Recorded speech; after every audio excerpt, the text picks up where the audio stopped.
हर हर महादेव, जय भोलेनाथ। दोस्तों आइए जानते हैं कुछ बहुत ही महत्वपूर्ण बातों के बारे में, बहुत ही महत्वपूर्ण उपायों के बारे में, जानकारियों के बारे में।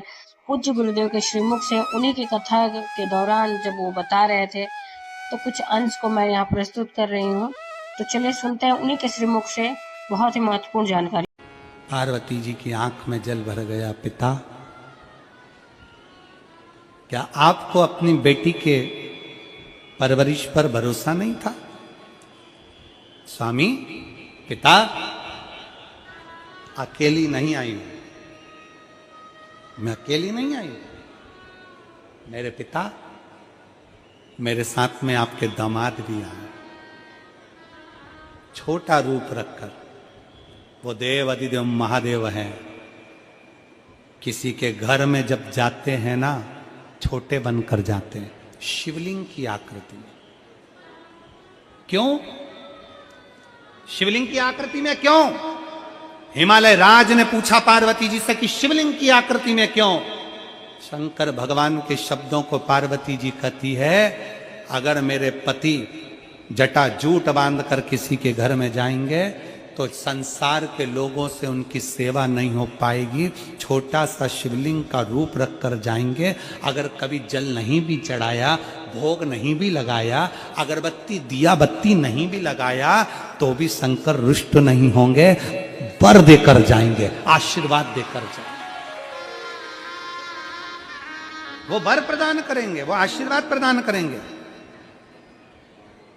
वो फल प्रदान करेंगे।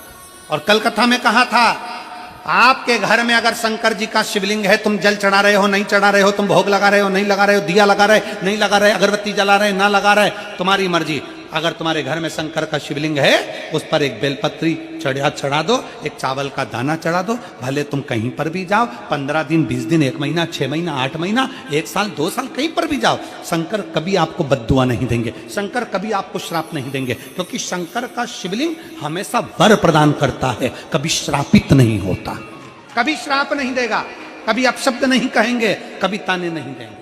शिव कभी आपके लिए अपशब्द नहीं।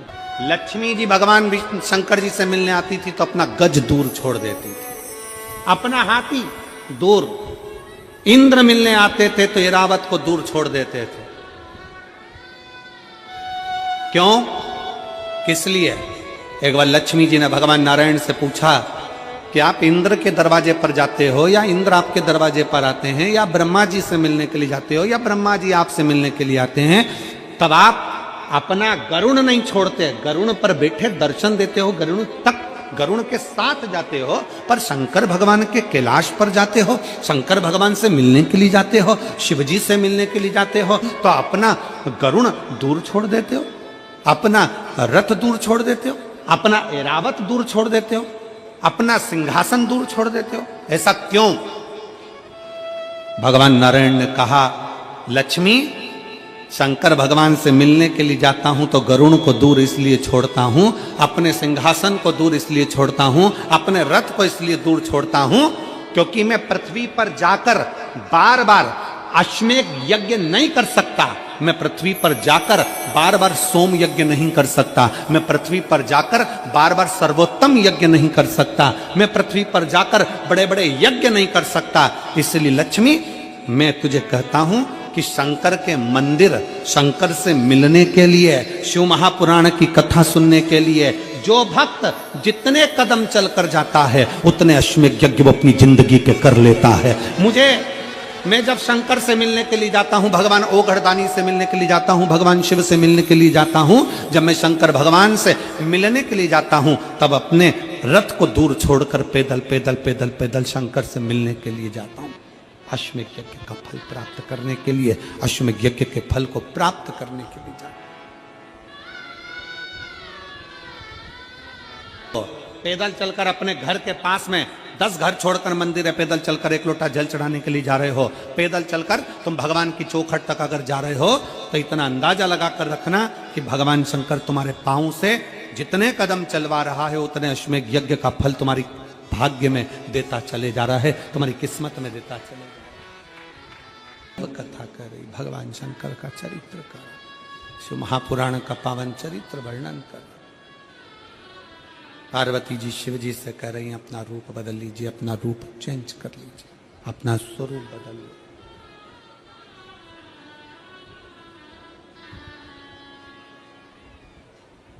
अपना रूप बदलिए।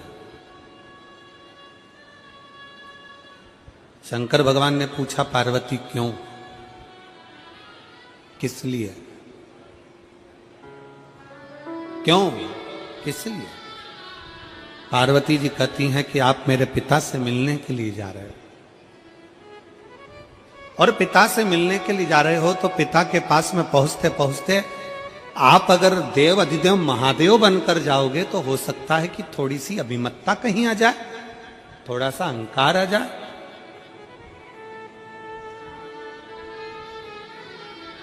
थोड़ी अहमता आ जाए। तू बता पार्वती कैसा रूप रखूं? पार्वती जी कहती हैं जैसा मैंने आपको बचपन में भजा था, जैसा मैंने आपको बचपन में भजा था वो रूप मुझे चाहिए। वो रूप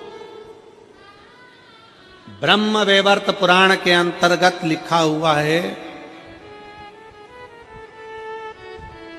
पार्वती जी कहती हैं शंकर भगवान से कि अपना वो रूप धारण करो जो मैंने तुम्हें बचपन में पूजा था। कौन सा रूप? शंकर भगवान का पार्थिव शिवलिंग की पूजन पार्वती जी ने करी थी, तो माता पार्वती जी कहती हैं कि आप शिवलिंग की आकृति धारण करो।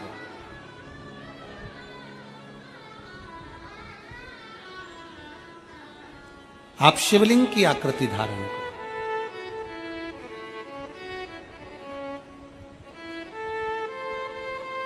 जिसको मैंने बचपन में भजा है,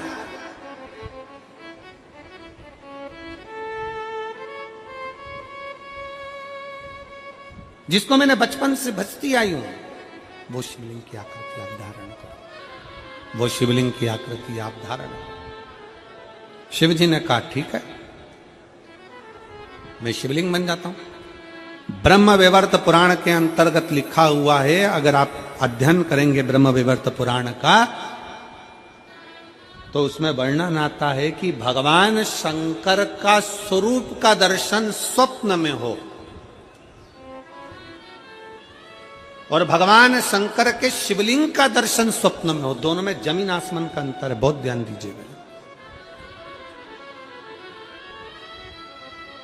ब्रह्म वैवर्त पुराण कहती है अगर शंकर भगवान के शिवलिंग का दर्शन स्वप्न में होता है तो 15 से 20 दिन के अंदर कोई शुभ कार्य तुम्हारे घर में जरूर होता है और लक्ष्मी की आवक जरूर होती है।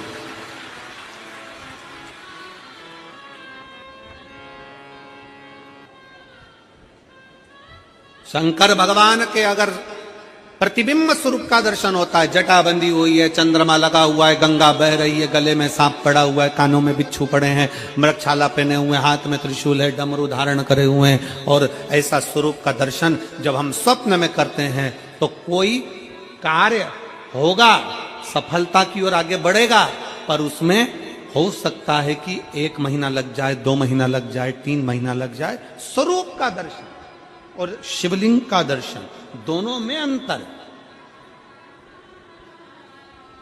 दोनों में अंतर। स्वरूप के दर्शन में भी अंतर है और शिवलिंग के दर्शन में भी अंतर है।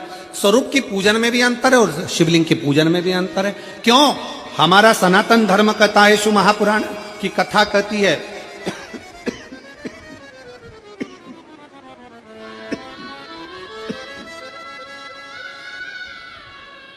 हमारा सनातन धर्म कहता है, शिव महापुराण की कथा कहती है, गला पकड़ रहा है बाबा साउंड। शिव महापुराण की कथा कहती है, हमारा सनातन धर्म कहता है राम जी की मूर्ति का पूजन का विधान, भगवान कृष्ण की मूर्ति का पूजन का विधान, देवी जी की मूर्ति का पूजन का विधान, सारे देवताओं की मूर्ति का पूजन का विधान है, पर भगवान शंकर की मूर्ति का पूजन का नहीं, भगवान शंकर के शिवलिंग के पूजन का विधान है। भगवान शंकर के शिवलिंग का पूजन का विधान है।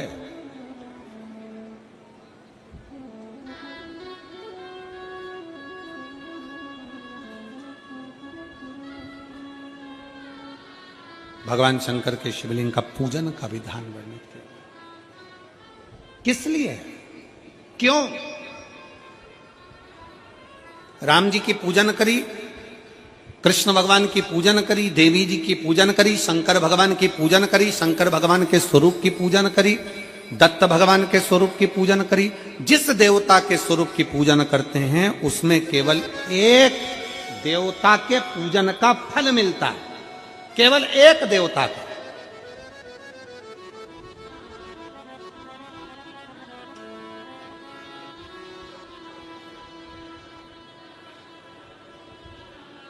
माता रानी की पूजन कर रहे हैं, एक देवता के पूजन का फल है। अगर स्वरूप का पूजन कर रहे हैं तो एक देवता के पूजन का फल है।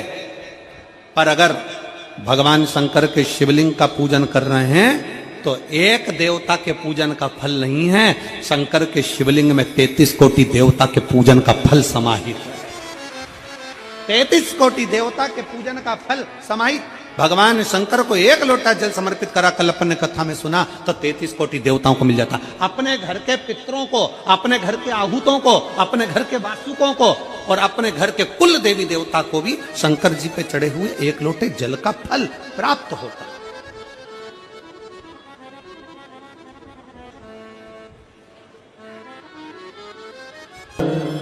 अगर संसार सागर में जन्म लिया है तो प्रयास करो। माता पार्वती जी कहती हैं इस तारकासुर के हृदय में शंकर बसे हैं, इसको हृदय में बाण ना लगे।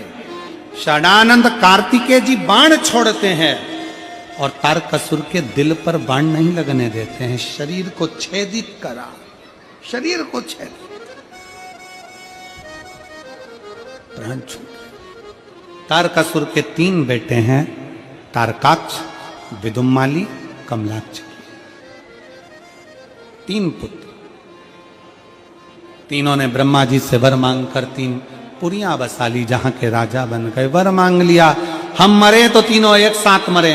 तथास्तु कह दिया, तथास्तु, ठीक है। भगवान शंकर पशुपति नाथ बनकर देवताओं को पशु बनाकर तीनों को एकत्रित कर कर त्रिशूल से संहार कर देते हैं। शिव जी का नाम पशुपति नाथ हो जाता है।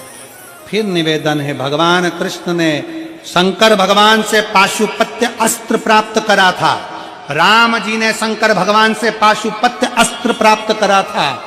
आप और हम इस कलयुग काल में पशुपति अस्त्र प्राप्त नहीं कर सकते। परशु महापुराण पशुपति व्रत कहती है कि आप और हम पशुपति व्रत कर सकते हैं, और दुनिया का ऐसा कोई काम नहीं जो पशुपति व्रत करने वाले का हो नहीं। पशुपति व्रत अगर किया है तो उसका फल मिलता जरूर है, मिलता जरूर है। कितने व्रत होते हैं? जम के बोलो जरा। 5। दिए कितने लगते हैं? 6। मंदिर में कितने दिए जलाना चाहिए? 5। 1 दिया घर लेकर आओ। प्रसाद के कितने हिस्से होते हैं? 3। मंदिर में कितने रखाते हैं? 2। 1 हिस्सा साथ लेकर आओ। घर के दरवाजे में प्रवेश करते समय राइट हैंड में दिया जला दो। बाबा से प्रार्थना कर लो, बाबा आज मेरा पहला पशुपति व्रत है। ऐसे 5 व्रत करो। घर में कोई समस्या आ गई, व्रत छोड़ दो, अगला कर लेना। गिनती में 5 ही आएंगे। मंदिर नहीं बदलाएगा, मंदिर एक ही रहेगा। जिस मंदिर में पहला व्रत करा है उसी मंदिर में 5 व्रत होंगे, उसी मंदिर। बाबा को विनय, निवेदन, प्रार्थना, शिव स्वीकार करो। भगवान का पशुपति व्रत का विधान बताया। तो उम्मीद करते हैं जानकारी आपको अच्छी और उपयोगी लगी होगी। अगर अच्छी और उपयोगी लगी तो एक लाइक छोटा सा अवश्य करिए। आप पहली बार मेरे चैनल पे आए तो मेरे चैनल को सब्सक्राइब करिए, बेल नोटिफिकेशन अवश्य दबाइए, जिससे आने वाले वीडियो आपको समय से प्राप्त होते हैं। दोस्तों कोई भी प्रश्न या सुझाव कमेंट बॉक्स में लिख सकते हैं। फिर मिलते हैं दोस्तों एक नई जानकारी के साथ नए वीडियो में। तब तक के लिए जय भोलेनाथ, हर हर महादेव, श्री शिवाय नमस्तुभ्यम। धन्यवाद दोस्तों।